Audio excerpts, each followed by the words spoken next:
Salve a tutti, in questa lezione andremo alla scoperta del Louvre e delle sue collezioni. Se siete interessati alla lezione integrale potete richiederla nel primo link in descrizione.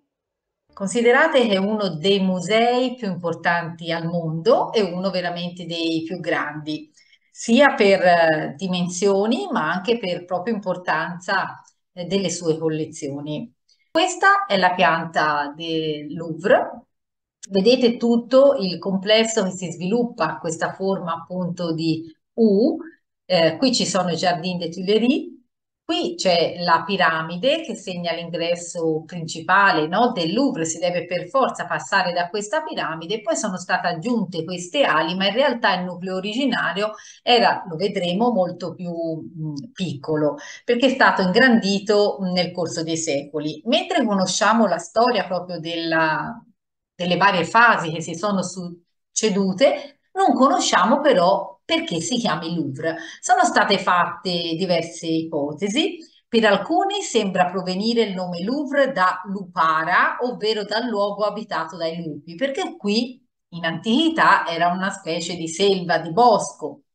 Altri hanno fatto un'ipotesi che venga dal un nome che sia legato all'idea di castello o fortezza, perché vedremo come inizialmente fosse proprio stato costruito a scopo difensivo, e altre ipotesi è che derivi dalla parola l'œuvre, cioè opera definita opera per eccellenza e quindi il capolavoro per eccellenza, vista proprio la bellezza, no, di questo luogo che dà l'origine proprio a questo nome. Fu fatto costruire appunto per proteggere Parigi in caso di incursioni, soprattutto da incursioni dei Normanni. Vi mostro ora una piantina per farvi vedere che è diviso in vari padiglioni che sono legati, diciamo, a temi, a tematiche diverse. L'ingresso comunque al museo avviene attraverso la piramide, poi si può scegliere se andare nella zona Richelieu, Sully oppure altre Denon e così via.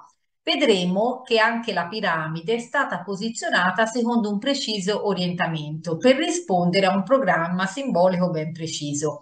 Questa piramide, che è stata anche ampiamente criticata perché posta in un palazzo, uno stile completamente diverso, in realtà io trovo che si integri comunque, non solo io ma anche altri, ritengono che invece sia diventata alla fine questa piramide un simbolo proprio come lo è stato per esempio la Torre Eiffel.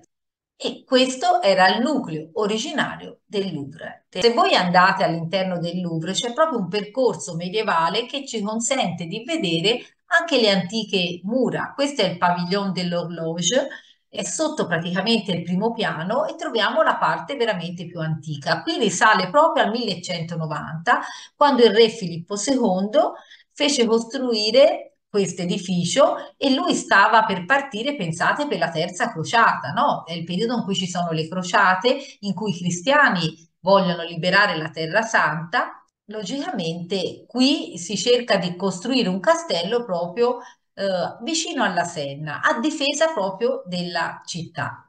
Questo è bellissimo, questa serie viene fatta dai fratelli Limburg per il Duca di Berry, che è Giovanni di Valois, eseguono questa serie di libri d'ore, sono libri di preghiere, una sorta di breviario, in cui sono rappresentati tutti i lavori dei mesi. Nel 1405 iniziano a produrre questi libri d'ore e qui io vi sto mostrando il mese di ottobre. Perché ve l'ho scelto proprio questo? Perché in primo, tra l'altro è questo che è il Louvre e c'è la semina dei campi. In ottobre, vedete, si semina. Sullo sfondo cosa trovate? Il Louvre. Questo è il Louvre in epoca appunto medievale. E quindi capite, ci sono tutti i campi coltivati, ci sono già gli uccelli che sono venuti a beccare i semi. Guardate, qui c'è una sorta di aratro che sta con il cavallo, lo sta incitando a trainare quest'aratro e sull'aratro una particolarità, ha messo una pietra proprio perché diventi più pesante.